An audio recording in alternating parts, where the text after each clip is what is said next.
Everybody thinks they know Itachi Uchiha. Oh yeah, he's the guy who wiped his clan and made Sasuke emo for life. Nah, bro, you know nothing.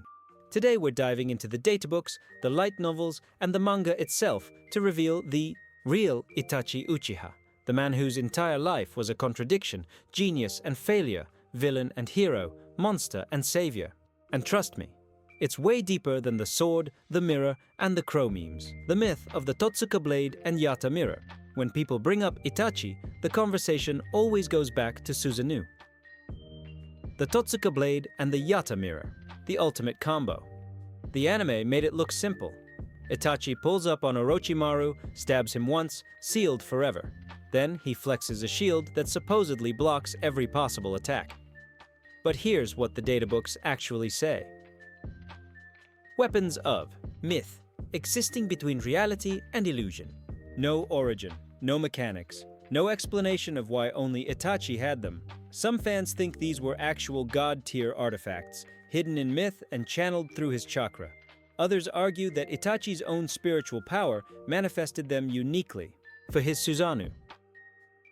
Either way, this wasn't just a power-up. These weapons remain some of the most mysterious hacks in the entire series.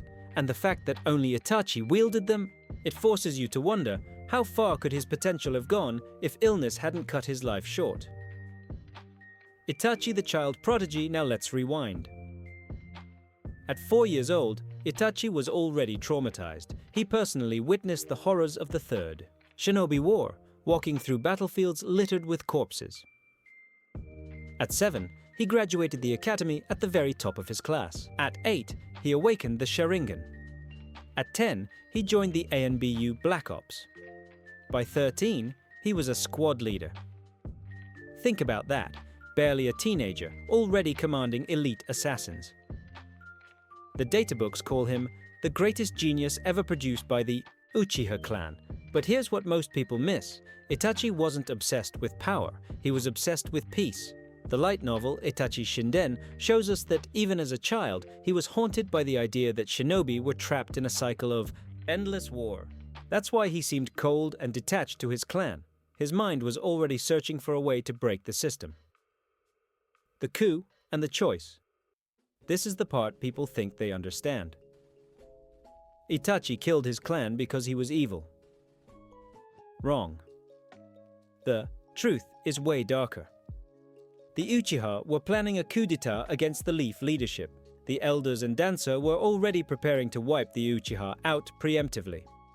Itachi stood right in the middle, a double agent reporting to both sides. The novels make it clear, this was Itachi's nightmare. He loved his parents, he admired Shisui, he cared deeply for his clan. But if he sided with them, the entire village, thousands of innocents, would drown in civil war. If he sided with the Leaf, his clan would be exterminated anyway. Danzo offered him a choice.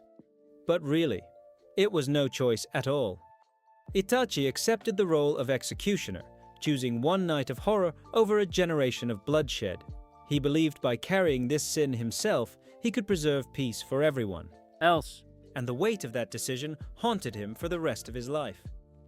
The big brother, and then there's Sasuke, the only one he spared.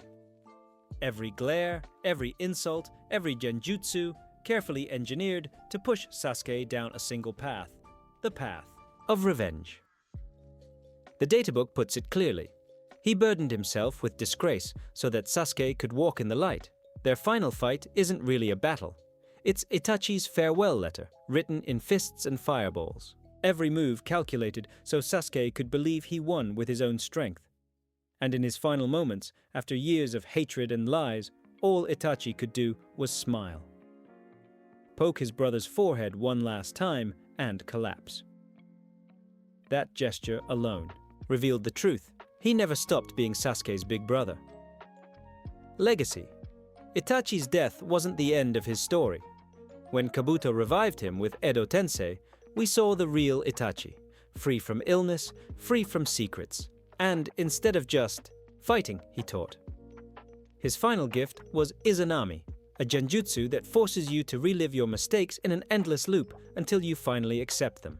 That wasn't just a technique, that was Itachi's life philosophy, weaponized.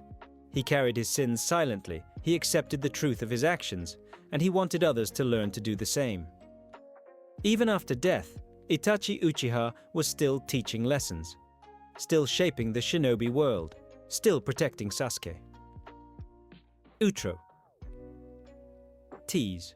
So the next time someone says, "Yeah, I know Itachi, he's just Sasuke's brother," you hit them with the truth. You know nothing about Itachi Uchiha, and if you thought his story was misunderstood, wait until you hear about Madara. Because that dude, he might be the most misquoted character in the entire series. That's the next report. Make sure you're subscribed because you don't want to miss it.